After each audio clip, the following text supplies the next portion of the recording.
Well, you can't really tell, but I spent the last hour and a half raking leaves.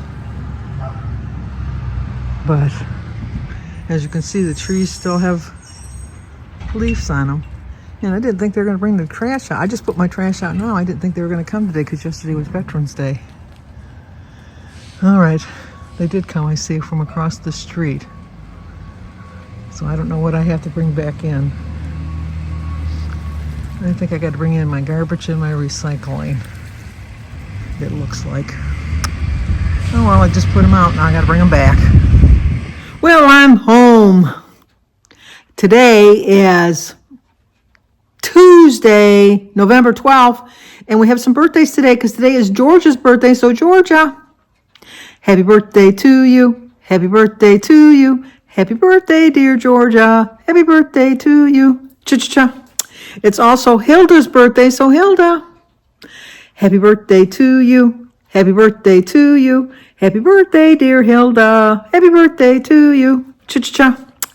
Well, I hope you both have a great, great birthday, but we have one anniversary because today is Lori and Larry Sample's 8th anniversary. They got married in 2016. So, Laura and Larry, happy anniversary, happy anniversary, happy anniversary, happy anniversary, happy, happy, happy, happy, happy anniversary, happy, happy, happy, happy, happy anniversary. Well, I hope you have a great anniversary today. I got back from lunch with Kathy, and I forgot to film her beforehand, and while we were eating lunch, I says, I got to get you on camera. She says, please, not while I'm eating.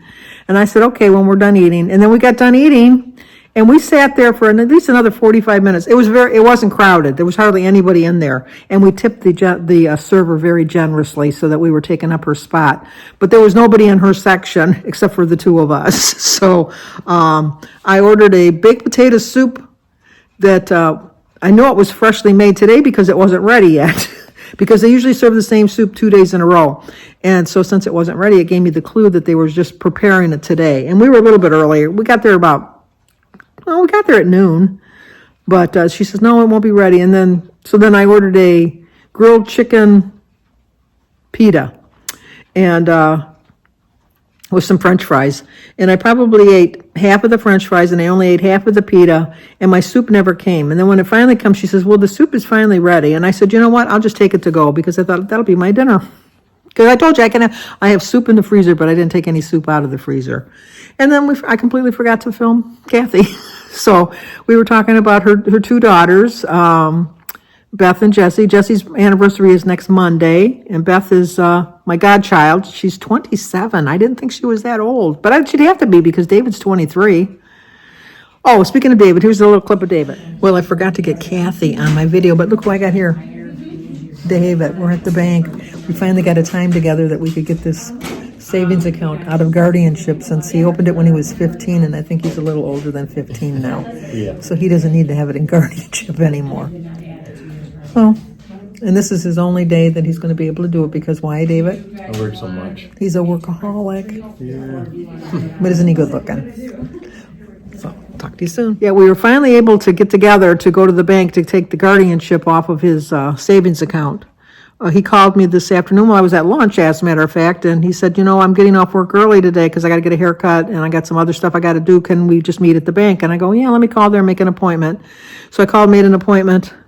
And then we had a 3 o'clock appointment, and then at 2:45, David calls and he says, well, I won't get there till 3:30. So I thought, well, I can go and start the paperwork because it was in guardianship under my name, so I figured we could do that. And since they had all of the information, so I called David, so he gave a lot of the information to the bank teller over the phone. And by the time he got there, all he had to do was sit down, sign his name, which David didn't take cursive in school. His signature was... it was awful. They said that during this past election that a lot of the the registrations were challenged because the signatures didn't match. And for the most part, it was young people that don't do cursive, and so that they signed it the one time, but then didn't remember how they signed it the next time. And so their signatures didn't match, and so they had to, get double checked and stuff like that. You can hear all my clocks go off. It's 4 o'clock. So anyway, And so I was asking the teller, I go, what do you do? And she says, unfortunately, I have to draw something out and show them how to sign it. She says, because they have to have a signature, but they don't know how to sign it. So then I have to show them how to make a little drawing, and then they have to kind of mimic that. She says, and hopefully they remember how they mimicked it, because I'm thinking, how are they going to read all of these historical documents and stuff like that when they don't understand cursive? I just don't get it. It's I don't know. It's beyond me. It's well beyond me. But I had a good time at lunch. I had a nice time with David. We were talking about Thanksgiving. He's not sure if he's going to be going with his mom or coming over to the house with his dad. So I'm not sure because they're both doing it around the same time. I said, well, maybe I'll see you and maybe I won't because I'm not going to your mom's, but I'm going to your dad's. So we'll see how that goes. So he said, yeah, he's going to try to, he said if they're both at the same time, he'll go and visit his dad for a while and then go back and eat with his mom because with Cindy, it's just going to be him, Alyssa and him, Alyssa and Cindy. And so he didn't want, his mom to be alone. Whereas Jimmy and Samantha will have her girls with their boyfriends, and then Jim and I and her dad and her brother. So she'll have a good crowd. So David will not be, well, he'll be missed, but you know what I'm saying. It doesn't necessarily mean that he has to be there.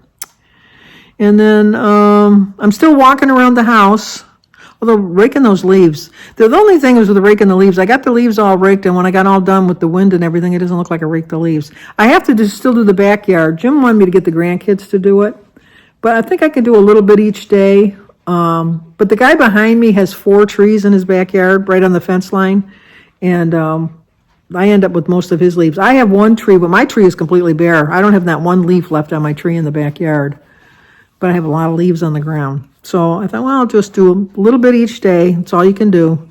And it gives me something to do, gives me some exercise, and I get out and get moving. And that's all you can do. A lot of times I think it's just, why not just leave it as mulch on the grass with the snow? But they said that that's not a good thing to do because it kind of traps the grass and it doesn't get the proper nutrients that it needs during the winter for the freeze and all that. I didn't understand it, but it made sense when I read it. That's all that counts. It's just making sense. But, just gonna watch some TV tonight. Jim had a deer in he's got a trail camera by where his blind, and I guess it was a 8-point buck that walked by and he got pictures of it. So he's hoping that it comes back on Friday. That wishful thinking, I think it just was scootling by, eating his food, and then walking by. To me, I don't see how that's hunting. You're putting out bait, and then they're eating it, and of course they're going to come back. To me, it's like on The Last of the Mohicans when they're running through the woods with the gun ready to track them down and hunt them down and shoot them. Jim won't be doing that. I don't think any hunter really does that anymore. Maybe they do. Not my man. He don't do that. He sits in a blind with a little space heater, roughing it. But, okay, that's going to do it. So we'll talk again tomorrow. How's that sound? Like, comment, subscribe, and share. See you then.